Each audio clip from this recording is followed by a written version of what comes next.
ఇక విజయవాడలో భోగి సంబరాలు అంబరాన్ని అంటుతున్నాయి. వీధుల్లోకి వచ్చి భోగి మంటలు వేస్తూ పండుగను ప్రారంభించేశారు విజయవాడ వాసులు. ఇక విజయవాడలో భోగి సంబరాలకు సంబంధించి మరిన్ని డీటెయిల్స్ మా ప్రతినిధి కాంతి అందిస్తారు. కాంతి.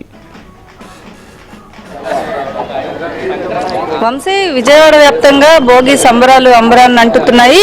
మొత్తంగా ప్రతి వాడవాడ కూడా భోగి మంటలు వేసుకుంటూ ప్రజలు చెడును వదిలేసి మంచిని ప్రారంభించాలి, భోగి మంటల్లో తమ చెడునంతా కూడా వదిలివేసి మంచిగా ఈ సంక్రాంతి పండుగను చేసుకోనేందుకు అన్ని ఏర్పాట్లు చేశారు. ప్రతి ఒక్కరూ కూడా కుటుంబ సమేతంగా ఈ భోగి మంటల వేడుకలలో పాల్గొంటున్నారు. భోగి పండుగ అనగానే గంగిరెద్దుల విన్యాసాలతో పాటుగా భోగి మంటలతో ప్రారంభమవుతుంది. అయితే కుటుంబాలంతా కూడా ఒక చోట చేరి ఎక్కడెక్కడ ఉన్న వాళ్ళంతా కూడా ఉంటారు.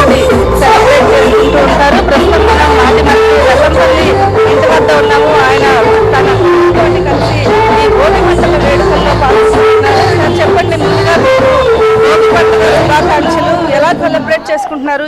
ఎవ్రీ ఇయర్ ఎలా చేస్తారు? ఈ ఇయర్ కూడా అంతే గ్రాండ్ గా చేసుకుంటున్నారు. ఎట్లా ఉంది? చాలా సంతోషంగా ఉందమ్మా. సంవత్సరం మొత్తం కూడా ఈ పండుగ కోసం అందరూ ఎదురు చూస్తుంటారు.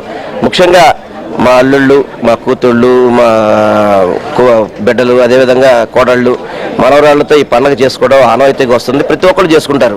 కానీ ముఖ్యమంత్రి గారు వైఎస్ జగన్మోహన్ రెడ్డి గారు ముఖ్యమంత్రి అయ్యాక రాష్ట్ర ప్రజలకు ప్రతిరోజు కూడా పండుగ చేసుకునే విధంగా సంక్షేమ పథకాలు అందించడం కానివ్వండి, చక్కటి అభివృద్ధిలో కానివ్వండి, ప్రతి ఒక్కరికి కూడా సంతోషంగా ఉండాలని చెప్పి భావించే తరంలో కానివ్వండి, ఈరోజు గౌరవ ముఖ్యమంత్రి గారు అన్ని ముందుకు తీసుకెళ్తారు. అందుకనే ప్రతిరోజు సంక్రాంతి పండుగ అనే విధంగా మా ముఖ్యమంత్రి గారి పరిపాలన ఉందని తెలియపరుచుకుంటూ రాష్ట్ర ప్రజలందరూ కూడా ఈ సంక్రాంతి పండుగను అత్యంత వైభవంగా చేసుకుంటున్నారు. సంతోషంగా ప్రతి ఒక్కరికి కూడా సంక్రాంతి శుభాకాంక్షలు.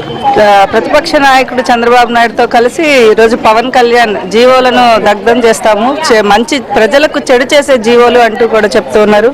దీన్ని ఎలా తీసుకుంటారు? నేను ఒక్కడే చెప్పదలుచుకున్నా, చంద్రబాబు నాయుడు చెడు బుద్ధిని, పవన్ కళ్యాణ్ నీచిప ఆలోచనల్ని, భోగిమంటల కల్పాలను కోరుకున్నాం. అంతే తప్ప ప్రతిసారి కూడా ప్రతి మంచి కార్యక్రమాన్ని కూడా అడ్డుకోవడం, ప్రతి కార్యక్రమంలో కూడా తప్పులు చూపెట్టడం అనేది వాళ్ళకి ఆనవాయితీకి పెరిగిపోయింది. ఈరోజు సంక్రాంతి పండుగ రాష్ట్ర ప్రజలందరూ పండుగ చేసుకుంటారు. ఈ పండుగను రాజకీయం చేయడం అనేది భావ్యమైన పరిస్థితి కాదు. ఏ ఒక్కరు సంతోషంగా ఉన్నా చూడలేని వ్యక్తి చంద్రబాబు నాయుడు.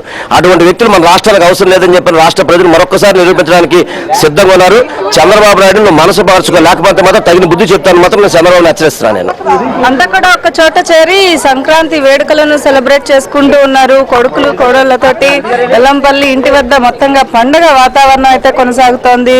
అంతా కూడా పల్లెల్లో పట్టణాల్లో ఉండే వాళ్ళంతా కూడా ఈ పాటికే పల్లెలకు చేరుకున్నారు. నిన్న మొన్న ఈ రోజు 3 రోజుల నుంచే కూడా ఈ పండుగ సంబరాలు అనేవి ప్రారంభమయ్యాయి. మొత్తంగా విజయవాడ వ్యాప్తంగా ఈ పండుగ సంబరాలు అయితే అంబరాన్ని అంటున్నాయనే చెప్పుకోవాలి. అయితే ప్రత్యేకంగా ప్రతి ఏడాదిలాగే ఈ ఏడాది కూడా భోగి వేడుకల కోసం వెల్లంపల్లి శ్రీనివాస్ ఇంటి వద్ద ఈ కార్యక్రమాన్ని ఏర్పాటు చేశారు. అలాగే వెల్లంపల్లి ఇంటి వద్దనే కాదు, మొత్తంగా ప్రతి కూడలి వద్ద కూడా ఈ భోగి మంటల వేడుకలు కనపడుతున్నాయి.